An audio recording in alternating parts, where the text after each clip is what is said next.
UKV, let's come together to learn.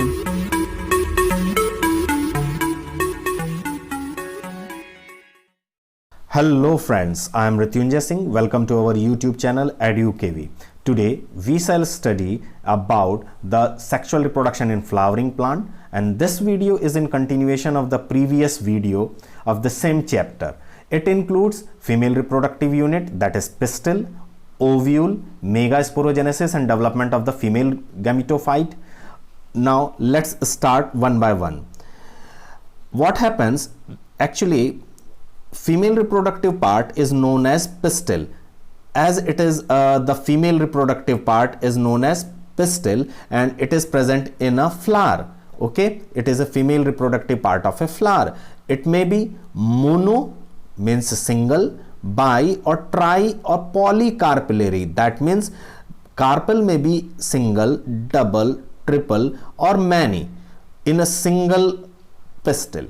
Now they may be syncarpous or apocarpous. Okay, these are the two conditions for syncarpous and apocarpous. Each pistil consists of ovary, style and stigma. Then the ovary has one or more cavity called locules, and the placenta is the tissue in the locule, seen in the locules, that bears the ovules or the megasporangia.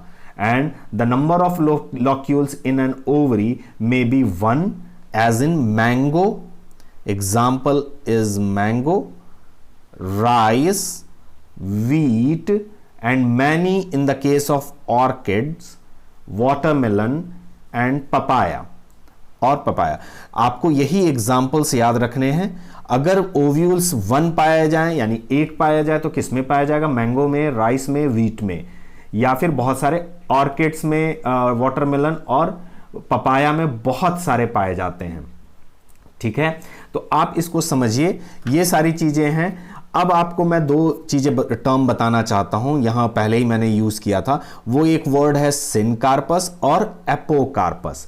Okay, अब इन दोनों term को समझाने के लिए मैं बताता हूं. अगर किसी कार्पेल के अंदर when the number of carpel is more than one, ठीक है, अगर एक से ज्यादा कार्पेल हुआ किसी फ्लावर के अंदर, द गाइनोशियम में बी सिनकार्पस. सिनकार्पस पाई जा कह सकते हैं या उसे एपोकार्पस कहते हैं. तो जो सिन वर्ड यूज होता है वो होता है when all the carpels are fused. All the carpels are fused together. ये हमारा पाया जाता है पैपेवर में और सोलेनम में. ठीक है, it takes place in Papaver और Solanum. Next one is the apocarpous. Apocarpous का मतलब होता है carpels remain free, that takes place in rose और माइकेलिया. ठीक है, तो ये आप समझिए. सिनकार्पस का मतलब जब हमारे कार्पेल्स फ्यूज्ड होंगे तो उसे सिन वर्ड यूज करेंगे, जब वो सेपरेट होंगे, फ्री होंगे, तो उसे हम एपोकार्पस कहेंगे. और इनके एग्जाम्पल्स भी आप याद रखिएगा. देखिए, ये जो हमारा स्ट्रक्चर है ओव्यूल का, तो अब ओव्यूल के स्ट्रक्चर के बारे में हम बात करते हैं. ओव्यूल एक्चुअली अराइज करता है as primordium on placenta. Okay, ये प्लेसेंटा के ऊपर ग्रो करता है और प्रीमॉर्डियम होता है. It is attached to the placenta by a short stalk called funiculus और फ्यूनिकल. ये फ्यूनिकल से अटैच किया रहता है. And the junction between the funicle and the ovule is called hilum. ये पीछे नेक्स्ट में हमारा ये डायग्राम दिखेगा आपको, मैं आपको दिखाता हूं फ्यूनिकल कहां है. ये देखिए, ये हमारा पोर्शन है जो जहां से ये अटैच कर रहा है. Okay, this is the portion जहां पर ये अटैच कर रहा है और ये इस तरह से जुड़ा हुआ है. ठीक है, आप समझिए जरा, इसको मैं आगे बताता हूं आपको. ये जो हमारा है फ्यूनिकल से शॉर्ट स्टॉक होता है इस तरह से. ओके, यहां ये है short stock which attached ovule with the placenta, that is known as funicle, and the primordium grows into the mass of cells that is known as nucellus. इसे हम nucellus कहते हैं, the body of the ovule, and thus nucellus becomes surrounded by two protective envelopes called as integument. ये हैं दो integument. आप देखिए, फिर मैं बता देता हूं. ये है दो integument, this is the first one and this one is the second one. ये दो इंटेग्यूमेंट से या जुड़ा हुआ रहता है, ठीक है। एक्सेप्ट एट द टिप, ये हर जगह से कवर रहता है, यहां से छूटा हुआ रहता है। इस टिप को हम क्या कहते हैं? Micropyle, okay. And the basal part of the ovule is called chalaza that lies just opposite to the micropyle. If this end is known as micropylar end, then just opposite to this end here, this end corresponds to chalaza end, okay, chalaza end. Then हम बात करते हैं chalazal end की, तो हमें मालूम है ये हमारा अपोजिट पाया जाता है माइक्रोपाइल के, और जो सेल्स होते हैं न्यूसेलस के वो rich in reserve food material होते हैं, और there is a single embryo sac और female gametophyte located in the nucellus. It has developed from a megaspore, ये डेवलप्ड होता है मेगास्पोर से। तो मेगास्पोर नेक्स्ट स्लाइड में हम देखेंगे, आप देखिए इसको। मेगास्पोर एक्चुअली होता क्या, ये डायग्राम आपका बनाया हुआ है, ये समझिए। ये है हमारा डिफरेंट पोर्शंस में बता देता हूं आपको। ये चलाजल एंड है, this is chalazal end, this is micropylar and. यहाँ पर दो हमारे इंटेग्यूमेंट्स पाए जाते हैं, और ये पोर्शन जो बना ये हमारा एम्ब्रियो सैक, ये न्यूसेलस से ही डिराइव्ड होता है, ठीक है। तो इसको अब हम आगे देखेंगे कैसे करा सकते हैं। And the process of the development of megaspore is known as megasporogenesis. Again इसका नाम वही मेगास्पोर प्लस जेनेसिस, यानी फॉर्मेशन ऑफ मेगास्पोर, इसको हम मेगास्पोरोजेनेसिस कहते हैं। इसका डेवलपमेंट कैसा होता है देखते हैं।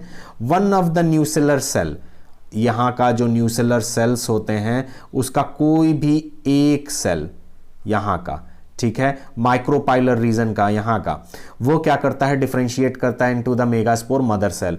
द सेल इज लार्जर, वो सेल थोड़ा बड़ा होगा, उसके अंदर बहुत सारे साइटोप्लाज्म होंगे और प्रोमिनेंट न्यूक्लियस होगा। Initially it undergoes meiosis forming 4 haploid cells and it they are known as megaspore tetrad. शुरू में वो एक डिवाइड करके 3 बनाएंगे, ठीक है, 4 बनाएंगे, सॉरी 4 बनाएगा मेगास्पोर टेट्राड। इनमें से 3 जो होते हैं वो डीजेनरेट कर जाते हैं megaspores, and only 1 megaspore will become functional. सिर्फ ये नीचे वाला एक मेगास्पोर या ऊपर वाला कोई एक मेगास्पोर फंक्शनल रह जाता है, ठीक है।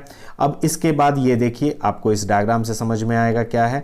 ये हमारा न्यूसेलस का एक सेल है माइक्रोपाइलर एंड का, जिसे हम बोलेंगे, हमने बता रखा है megaspore mother cell. Megaspore mother cell के अंदर इनिशियली डिवीजन होगा, डिवीजन होने के कारण हमारा क्या बन रहा है? 2 सेल्ड स्टेज बनता है, ठीक है। तो ये मियोसिस ही होती है, उसके बाद फिर 4 सेल स्टेज, 4 सेल नहीं, 2 न्यूक्लियस बनता है, फिर 4 न्यूक्लियाई बनते हैं और 4 हैप्लॉइड सेल्स बनते हैं। तब इनमें से 3 जो होते हैं वो डीजनरेट कर जाते हैं, और जो हमारा एक होता है वो अगेन अब डिवाइड करने लगता है। तो इससे हमारे क्या बन जाएंगे? शुरू में 2, और फिर उसके बाद हमारा क्या बनेगा? 4 और 8, इस तरह से 2, 4, 8, और ये 8 न्यूक्लियस क्या होते हैं? रीअरेंज कर जाते हैं। तो ये जो हमारे रीअरेंज करेंगे, कैसे करेंगे इसको हम देखते हैं। सबसे पहला होता क्या है कि जो फंक्शनल मेगास्पोर होता है वो फर्स्ट सेल होता है फीमेल गैमेटोफाइट का। ये पॉइंट आपको हमेशा याद रखना है कि functional megaspore is the first cell of female gametophyte. इसके न्यूक्लियस जो होता है undergoes mitosis and the 2 nuclei move to opposite poles and to form 2 nucleate embryo sac, and the 2 successive mitotic division in each of the nuclei form 8 nucleate embryo sac। समझिए क्या कह रहा है वो। इनिशियली तो हमने बताया कि इसके अंदर मियोसिस हुआ, यहाँ रिडक्शनल डिवीजन हुआ। रिडक्शनल डिवीजन आप जानते हो, जिनमें नंबर ऑफ क्रोमोसोम्स हाफ हो जाते हैं। तो ये हमारे 2 सेल बने।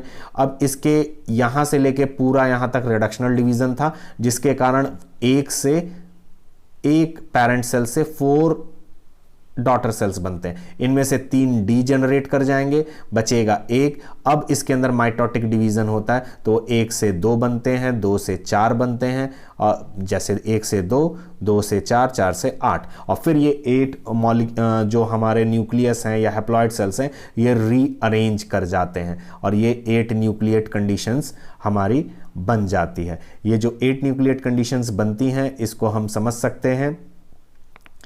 अब ये जो इस मेंबर को ही हम कहते हैं 8 न्यूक्लिएट एम्ब्रियो सैक। इसके अंदर हमको 2 या 3 चीज़ें बतानी हैं, वो आप समझिए ज़रा क्या क्या होता है। इसमें पहली चीज़ तो ये है कि जो 3 सेल्स होते हैं they are group together at the micropylar end to form the egg apparatus। यहाँ एक चीज़ समझने की है कि जो हमारे 3 न्यूक्लियस होते हैं वो हमारे अरेंज कर जाते हैं, ये देखिए ऐसे ऐसे, ठीक है। ये 3-3 करके अरेंज हो जाते हैं, ग्रुप कर जाते हैं। माइक्रोपाइलर एंड पे जो होता है उसे हम बोलते हैं एग apparatus। अगर मान लीजिए ये माइक्रोपाइलर एंड है तो यहां पर बनेगा एग apparatus, ठीक है। तो ये जो एग apparatus होते हैं इसमें 2 synergids, 2 synergids and 1 female gamete will form. और ये जो ऊपर वाले होते हैं ये एंटीपोडल माइक्रोपाइलर के जस्ट अपोजिट है, जिसे हम कहेंगे एंटीपोडल रीजन। और इस एंटीपोडल रीजन या चलाजल रीजन में एंड पे यहाँ पर जो सेल्स पाए जाते हैं उन्हें बोलते हैं एंटीपोडल सेल्स, ठीक। माइक्रोपाइलर के अपोजिट जो एंड होता है उसे बोलते हैं चलाजल एंड, और इस चलाजल एंड पे जो हमारे ग्रुप ऑफ सेल्स पाए जाते हैं उन्हें बोलते हैं एंटीपोडल सेल्स।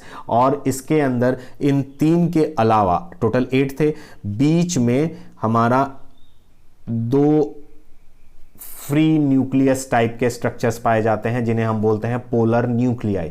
और इस तरह से ये जो पोलर न्यूक्लियाई है वो सेंट्रल सेल बनाता है और बाद में यही डिवाइड करके डिप्लॉयड सेकेंडरी न्यूक्लियस बनाते हैं। इस तरीके से जो टिपिकल एंजियोस्पर्म होता है उसे हम कहते हैं 8 nucleate and 7 sailed stage. I hope आपको ये समझ में आया होगा कि 8 न्यूक्लिएट और 7 सेल्ड स्टेज कैसे बनता है। Thank you. Please subscribe, like and share the channel.